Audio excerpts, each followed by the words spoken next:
Sejam muito bem-vindos ao Papo de DHO, o podcast focado em temas do dia a dia do profissional de desenvolvimento humano e organizacional. Eu sou a Aline Signal, coordenadora e consultora da Wisdom Gestão Organizacional, e hoje tenho a alegria de receber 3 convidados muito especiais. Nosso diretor-geral e fundador, Luiz Carlos Bueno, Silvana Loureiro, diretora da Unidade Campinas, e também Leila Tâmila, diretora da Unidade Rio de Janeiro. Tudo bem com vocês? Oi, Aline. Muito bom estar aqui novamente contigo e dessa vez com Silvana e Leila. Oi, Aline, tudo bem? É um prazer estar com você e poder trocar ideias também com a Leila e o Luiz. Oi, Aline, Silvana, Luiz, tudo ótimo também. Muito oportuno conversar sobre esse tema, que é muito estratégico para as empresas. Excelente! No episódio anterior, nós falamos sobre o sistema de gestão do desempenho. E hoje, vamos dar mais um passo, abordando um tema que impacta diretamente os resultados das organizações, o processo de assessment, como uma ferramenta eficaz para reduzir erros em promoções e em contratações. Eu tenho certeza que será um bate-papo riquíssimo. Para começar, por que ainda vemos tantas empresas cometendo erros ao promover ou a contratar os profissionais?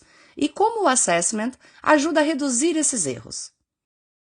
Aline, isso acontece porque muitas vezes a empresa olha apenas para os conhecimentos e habilidades técnicas e os resultados passados do profissional, ou seja, as competências funcionais, deixando em segundo plano as competências comportamentais, sem verificar até que ponto o perfil comportamental do profissional é aderente àquele da própria organização e, consequentemente, à sua cultura.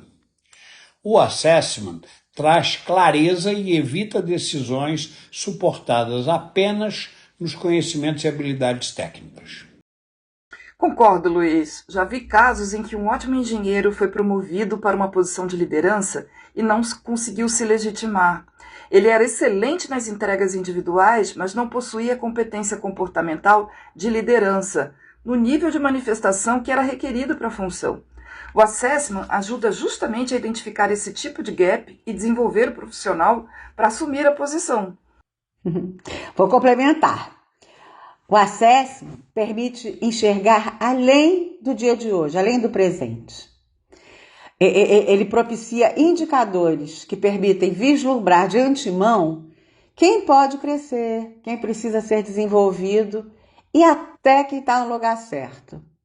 E nele deve continuar. Isso reduz riscos e amplia a confiabilidade. Como estamos gravando esse episódio agora, em outubro, esse é um ótimo tema para ser previsto no planejamento para o próximo ano. Com certeza, Leila. Vamos lá, para deixar claro para os nossos ouvintes, o que é exatamente o assessment? Aline, vamos lá. Nós entendemos que o assessment é um processo estruturado que, a partir de metodologias e ferramentas de análise do perfil comportamental de um indivíduo, permite predizer o seu possível desempenho na cadeira para a qual está sendo avaliado e também o seu grau de aderência à cultura da empresa. Quando o processo envolve apenas quando o processo envolve não apenas mas um conjunto de profissionais, a análise comparativa dos resultados de cada um deles amplia a robustez do processo de avaliação. Ele pode envolver a aplicação de uma ou de múltiplas ferramentas complementares entre si e visa propiciar um adequado mapa de talentos ao final do trabalho. Perfeito. Agora, Sil, você pode dar um exemplo prático na sua vivência de quando a ausência de assessment gerou problemas? Claro, Aline. Em uma indústria petroquímica, um analista de sistemas sênior foi promovido a coordenador de tecnologia apenas porque era muito competente tecnicamente. No entanto, os níveis de manifestação das competências comportamentais, influência e persuasão e liderança de equipes era abaixo do desejável. O resultado foi que a equipe se desmotivou e a produtividade caiu. Se tivesse sido aplicado um processo de assessment, nesse caso, isso teria ficado claro antes da promoção e a empresa poderia desenvolver essas competências no profissional, fazendo com que o desempenho da equipe não caísse. E eu complementaria aqui com outro caso, de uma gestora financeira, que contratou um profissional que não era da equipe, um profissional que veio por recrutamento externo, e que no currículo era brilhante. Mas em poucos meses ficou claro que o seu perfil não era aderente àquela organização. Isso gerou na equipe um impacto muito significativo de perda de confiança e de custos, com o desligamento que houve logo em seguida, porque ele não tinha efetivamente aderência. O assessment teria mostrado esse não alinhamento antes da contratação. Muito importante essa parte, com certeza. Bom, trazendo um pouquinho para dentro da nossa casa. Luiz, como é a metodologia do processo de assessment quando conduzido pela Wisdom? Aline, se você permitir, eu gostaria de dividir essa resposta com a Leila. Claro. E eu vou falar sobre a primeira das 3 ferramentas que nós utilizamos na Wisdom, e a Leila falará sobre as outras 2 ferramentas aplicadas em nossos processos. Na Wisdom, aplicamos 3 ferramentas a saber: as entrevistas de evento comportamental, que usam como referência os próprios modelos de competências comportamentais adotados pela empresa, e aqui eu vou fazer um gancho. Nós falamos a primeira vez sobre isso no episódio 4, quando o nosso convidado era Luiz Francisco Bueno. E voltamos a falar sobre isso no último episódio, quando falamos sobre gestão de desempenho. Agora, e se a empresa não tiver os modelos de competência, como é que faz? Normalmente, a fase 1 do projeto, nesse caso, vai ser a gente desenvolver em conjunto com a alta direção os modelos de competência que vão poder ser integrados para outros subsistemas de RH, para gestão do desempenho, etc., mas que vão entrar aqui como a primeira ferramenta que será aplicada no processo de assessment da empresa. Agora, recordando o que já falamos nessas 2 ocasiões, o modelo de competências comportamentais ele se baseia na teoria de motivos sociais do David McClelland. Segundo McClelland, os comportamentos são subjacentes, ou seja, eles estão por dentro da pessoa, eles não aparecem acima da linha da água.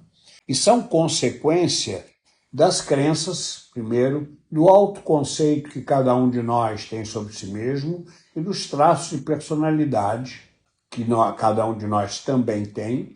E aí entram os 3 motivos sociais que existem em cada um de nós, em maior ou menor grau. Ou seja, as necessidades de realização, de afiliação e de poder, que pode ser organizacional ou social. Esses 3 motivos sociais influenciam diretamente em como nos engajamos no trabalho. Vou continuar. As outras 2 ferramentas são as âncoras de carreira e os estilos pessoais e de comunicação. Nas âncoras de carreira, utilizamos um questionário que estimula o participante a pensar sobre suas próprias áreas de competência, motivos e valores que serão posteriormente tabulados, analisados em conjunto com seu histórico de vida e carreira, a fim de possibilitar a identificação de suas âncoras. O que é âncora? É o que ele realmente valoriza em sua atividade profissional, ou seja, aquilo que ele não abre mão se fosse forçado a fazer uma escolha. Isso fica bem claro, né? Nos estilos pessoais e de comunicação, a referência que a gente usa é Jung.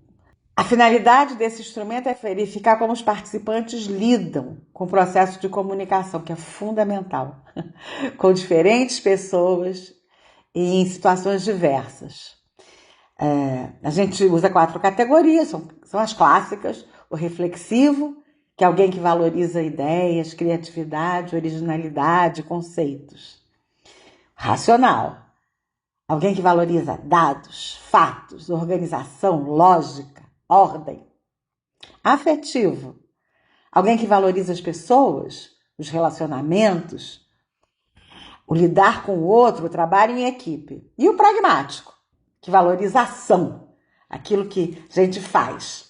Né? Então, nenhum desses estilos é bom ou mal por si só. E nem mais importante uns que os outros. Mas eles são simplesmente modelos mentais que a gente usa para olhar para as pessoas e como é que elas percebem a realidade em volta dela. Tá? Então, essas 3 ferramentas combinadas e aplicadas vão ajudar a gente a traçar um modelo robusto do mapa de talentos, né? Apoiando relatórios individuais e coletivos do grupo de profissionais que a gente está avaliando. Muito bom. Bom, agora eu quero falar com vocês, meninas. Silvana e Leila. Vocês que estão no dia a dia com os clientes, como esse processo se traduz na prática? Eu posso te dar um exemplo, Aline. Numa empresa cliente, nós podemos utilizar o assessment tanto para mapear potenciais sucessores, quanto para mapear gaps coletivos, estruturar o conteúdo dos programas de educação das lideranças, como já ocorreu em projetos que a gente já realizou. Outra situação é identificar profissionais que nunca se candidataram à promoção, mas que demonstraram competências comportamentais em níveis de manifestação significativos. Portanto, se a empresa investir nesses profissionais, poderá obter bons resultados. Vou falar de outra situação. O assessment pode mostrar que alguns gestores ocupam cargos que requerem perfis distintos dos seus próprios, gerando estresse e nem sempre o desempenho que eles poderiam entregar. Com base nas informações do assessment, a empresa pode realizar movimentações internas que propiciem maior aderência dos indivíduos aos cargos, e aí isso traz maior engajamento e, consequente, reduz o turnover da organização. Ou seja, ao avaliar com maior confiabilidade, o assessment ajuda a reposicionar as pessoas e melhor aproveitar seus talentos. É isso mesmo, Aline. É uma relação de ganha-ganha, com mais eficiência para a empresa e maior satisfação profissional. Bom, agora gostaria de saber o seguinte. Quais são os principais benefícios estratégicos que uma empresa colhe ao utilizar os processos de assessment? Aline, eu destacaria 3. O primeiro é a redução de erros em promoções e contratações. O segundo é a identificação de potenciais sucessores, como a Silvana acabou de falar, bem como a identificação dos gaps comportamentais de cada um a serem endereçados através dos relatórios que a Leila acabou de comentar, individuais e coletivos. O terceiro é a retenção de talentos, que a Leila também acabou de comentar, porque a empresa mostra e valoriza o desenvolvimento da prata da casa. Eu costumo dizer que a empresa pode até recrutar fora, mas se definitivamente ela não tiver nenhum candidato interno, a diferença de aproveitar um talento interno e motivar a retenção, essa percepção de que a empresa valoriza a sua equipe, é extremamente importante. Sem falar que você não corre, ao contratar de fora, você sempre está correndo o risco, por mais que você tenha feito assessment de aba 4, de casamento não rolar direito. Eu adicionaria ainda a questão do autoconhecimento. Muitos profissionais falam que o processo de assessment foi um divisor de águas na sua carreira, porque eles passaram a entender seus pontos fortes e seus pontos de oportunidade de melhoria. Silvana, isso é muito bom, porque é isso que as sugestões ou as recomendações que a gente faz no relatório para o plano de desenvolvimento individual do profissional. Vou pegar esse gancho. Na mesma indústria que a Silvana falou lá, a gente teve um caso muito interessante de um engenheiro jovem um diamantinho bruto. Ele não tinha muita experiência, mas demonstrava muito potencial. Então, com planos de desenvolvimento direcionado, ele rapidamente, em poucos anos, ele assumiu posições mais estratégicas e gerou um significativo valor para a empresa. Excelente exemplo, Leila. É isso aí. Isso mostra como o assessment também é um investimento, né, no futuro da organização. E como todo o processo de mudança, a adoção dos processos de assessment também traz desafios. Quais desafios vocês destacariam? Posso responder primeiro? Claro. Eu diria que o primeiro desafio é vencer a resistência cultural. Alguns gestores têm receio de expor fragilidades ou de ver seus métodos serem questionados. Um outro desafio é garantir consistência na aplicação, para que o processo seja visto como algo sério e confiável. Legal, Luiz. Eu adicionaria a necessidade de uma comunicação clara. Quando os colaboradores entendem por que estão sendo avaliados e como os resultados poderão ser úteis para eles, o nível de adesão costuma ser bem maior. E claro, né? O patrocínio efetivo e claro também da alta direção. Sem o apoio firme das lideranças, o processo fica burocrático, perde força. E aí não gera os resultados esperados. E agora a questão um pouquinho mais difícil. Pessoal, como superar esses desafios? Aline, eu diria que com transparência, com metodologia consistente e com uma monitoração próxima por parte da alta direção, que tem que ser a grande patrocinadora, como a Leila acabou de dizer.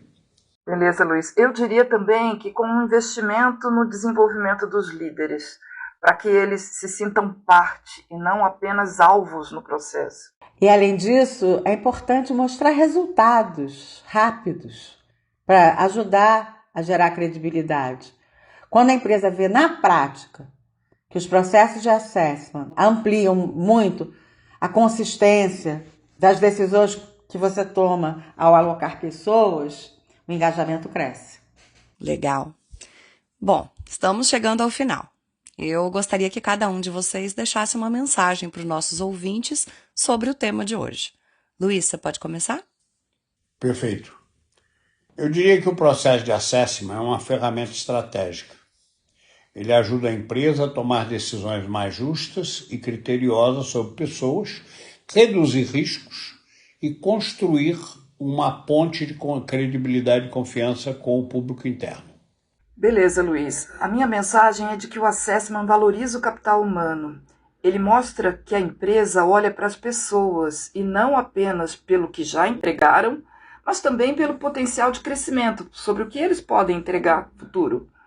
E eu vou reforçar que é um processo que, bem conduzido, claro, íntegro, beneficia a todo mundo, beneficia a organização e beneficia o profissional que recebe seus resultados, sabe? A empresa ganha clareza e resultados, enquanto o profissional ganha autoconhecimento e oportunidades de desenvolvimento. Excelente. Muito obrigada, Luiz, Silvana e Leila, pela conversa de hoje. Esse foi mais um episódio do nosso Papo de DHO. Eu gostaria de agradecer a todos vocês que nos acompanharam e lembrar também que existe um artigo sobre esse tema que está disponível na área de downloads artigos do nosso site www.wisdom.com.br.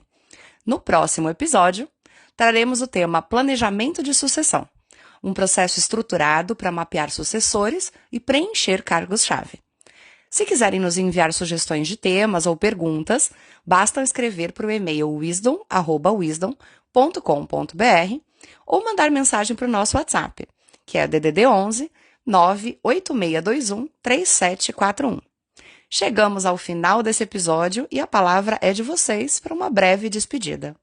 Eu agradeço a companhia de você, de Leila, de Silvana e de Aline mais uma vez, pela audiência dos nossos ouvintes e nos encontramos na próxima semana. Para mim, eu vou reforçar o recado, hein? Vocês estão olhando para o ano que vem? Quando fizerem o planejamento, olha com carinho, tá? Os investimentos em desenvolvimento de pessoas. Eles são excelentes investimentos. E entrem em contato conosco. Tenho certeza que poderemos ajudar a sua empresa em mais esse passo. Eu também gostaria de só ressaltar um tema que a gente já falou anteriormente, que é sobre o quanto esse processo é importante para a empresa e para os profissionais. Então, a nossa oportunidade de falar sobre esse assunto foi muito bacana hoje. E você, se gostou? Dê o seu like, compartilhe com os colegas, nos deixe um comentário, siga o nosso canal e continue nos acompanhando nos próximos episódios. Até breve!